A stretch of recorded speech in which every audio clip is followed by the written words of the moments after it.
l'invité de la matinale.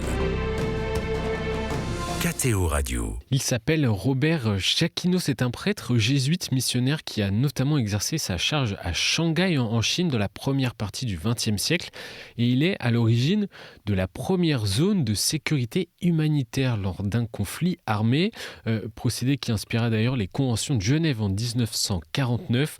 On découvre ce matin la figure de ce prêtre missionnaire avec l'historien Jean-Luc Pinol. Bonjour. Bonjour. Merci d'être avec nous en studio à KTO.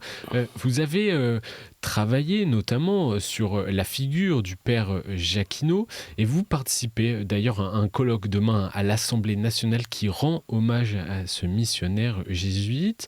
Alors, le père Jacquinot reste très méconnu en France ?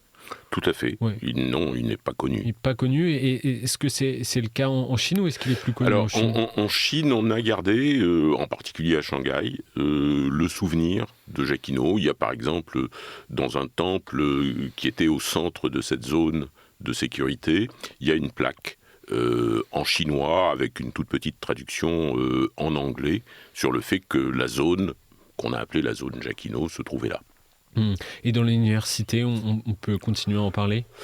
Oui, il y a en particulier un professeur de l'université normale de Shanghai qui sera à l'Assemblée nationale et qui a écrit une biographie en chinois. D'accord. Sur lui. Donc sa figure existe et continue à perdurer en Chine. Commençons par, si vous le voulez bien, par l'histoire de ce missionnaire jésuite. D'où est-il originaire ? Alors, il est né à Saintes en 1800. En Charente ? Tout à fait. En 1878, son père était militaire et il n'est pas resté très longtemps. À Saintes, il est parti vers 4 ans et demi, son père ayant eu une mutation pour Brest. D'accord. Et en fait, il va faire toute sa scolarité, à la fois l'école primaire et le collège et lycée à Brest. Il a d'ailleurs parmi ses compagnons de classe Victor Ségalen.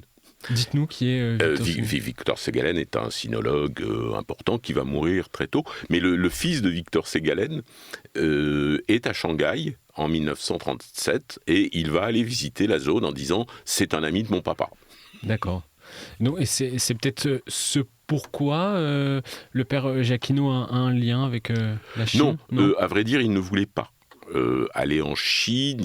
Il avait même écrit à son provincial qu'il ne le souhaitait pas, mais qu'il obéirait.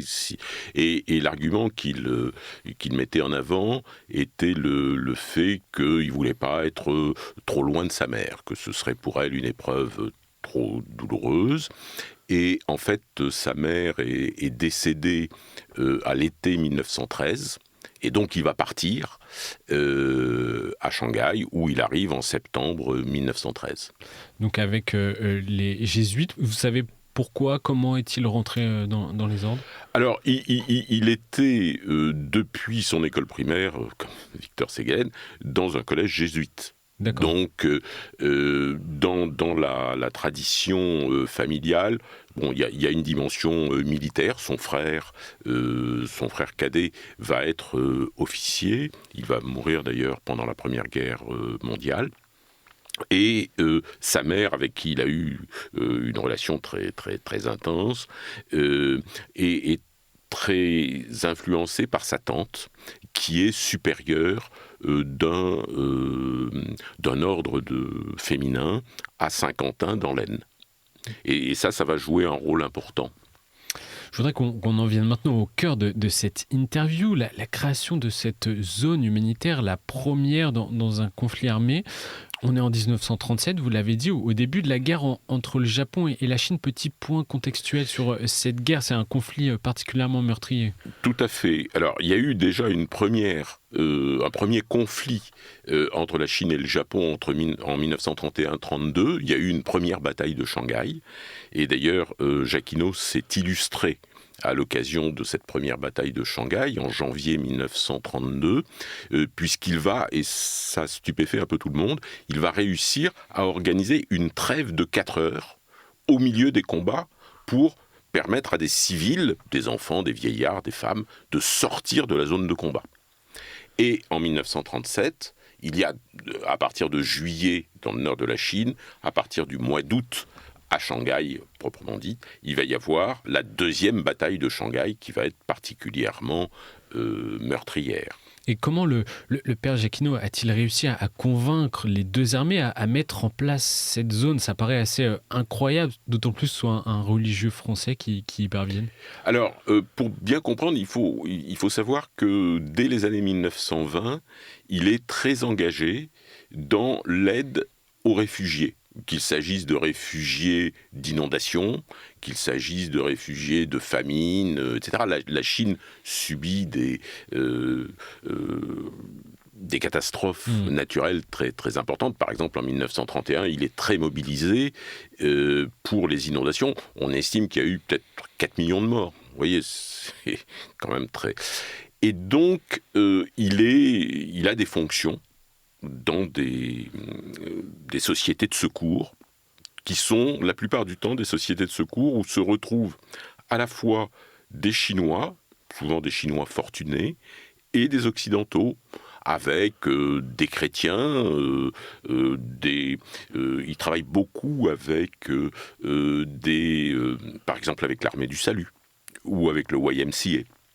Et comment c'est mis en place justement dès que 1932, ça a été en fait, on a dit bon voilà, les réfugiés la population chinoise va vraiment souffrir de cette bataille urbaine, et donc dès que on sent les tensions, il y a un groupe international de secours qui se constitue et qui va dès la mi-août organiser des camps de réfugiés dans les concessions. Parce qu'il faut bien comprendre que, normalement, il n'y a pas de combat dans les concessions, puisque ces concessions, c'est l'étranger. Donc les Japonais, en particulier, sont très attentifs à ne pas faire pénétrer leurs troupes dans les concessions. Sauf pour la concession internationale, dans la partie Est, qui relève de la concession japonaise au départ. Ça veut dire que cette zone humanitaire a été implantée dans une concession, dans une zone internationale ? Non, justement pas. La zone, elle est implantée en territoire chinois, dans la vieille ville chinoise, mais qui a une situation très particulière parce qu'elle est complètement insérée dans la concession française. Où se trouvaient ces réfugiés qui ont intégré cette zone humanitaire ? Si vous pouvez redire où ils étaient En fait, Shanghai, c'est une ville de 3 millions et demi d'habitants. Il y a à peu près 1,5 million d'habitants qui sont dans les concessions, donc sous autorité internationale, conseil municipal de la concession internationale et conseil municipal de la concession française. Mais tout autour, il y a le territoire chinois. Et là, il y a des combats. Et c'est les habitants qui sont en dehors des concessions qui viennent dans les concessions. Alors, au bout d'un moment, les concessions vont se fermer parce qu'il y a trop de réfugiés. Et c'est à ce moment-là qu'on va ouvrir la zone de sécurité. Et on dit d'ailleurs que les conventions de Genève, notamment la 4e, qui traite de la protection des civils et des membres de l'aide humanitaire en zone de guerre, s'inspire de cette zone humanitaire. Le nom du père Jacquinot est nommément stipulé dans la convention de Genève ? Alors, pas dans la convention, dans les commentaires. On dit, pour résoudre les problèmes de réfugiés, il faut créer des zones Jacquinot. On l'appelle des zones Jacquinot. Oui, parce que, en fait, alors c'est pas parce que lui souhaitait que ça s'appelle comme ça, mais il n'y a pas eu de négociation entre les Chinois et les Japonais. Les Chinois ont négocié avec Jacquinot, les Japonais ont négocié avec Jacquinot. Ils sont au courant de ce que les autres proposent, mais ils ne se reconnaissent pas. Et ils ont des appellations un peu différentes de cette zone. Et donc, en fait, appeler ça zone Jacquinot, c'est neutre. C'est la zone neutre, oui. D'une certaine manière. On ne privilégie pas l'appellation des Chinois ou l'appellation des Japonais. Je voudrais qu'on termine cette interview en abordant l'héritage aujourd'hui de ce travail humanitaire, de cette mission humanitaire du père Giacchino. Est-ce que vous seriez capable de dire quel est l'état de son héritage aujourd'hui? Qu'est-ce qu'il en reste? Malheureusement, je dirais Pas grand-chose. pas grand-chose. Parce que, on se souvient de lui à Shanghai, mais quand on voit, et malheureusement, le problème des civils en temps de guerre est aujourd'hui pleinement d'actualité. On le voit aujourd'hui, oui. Donc, j'ai pas l'impression qu'il y ait... il n'a pas d'héritier. Personne. Alors, c'est un précurseur des organisations non gouvernementales. En particulier, il a réussi à mobiliser des fonds, à mobiliser des finances, parce que ces réfugiés de la zone, autour de 250 000, etc., ils ont été nourris, ainsi que ceux qui étaient restés dans les camps de réfugiés. Ils ont été soignés. Il y a une épidémie de choléra au même moment. Donc, donc tout ça nécessite toute une infrastructure qui avait été mise en place. Et au regard de cette triste actualité dont vous parlez, Jean-Luc Pinol, que peut nous apprendre l'histoire du père Giacchino à Shanghai, la façon dont il a réussi à préserver les civils? Moi, j'ai l'impression que malgré tout, c'est une leçon d'optimisme. Parce que c'est une guerre terrible, avec des bombardements, des incendies, des massacres. Et malgré tout, il y a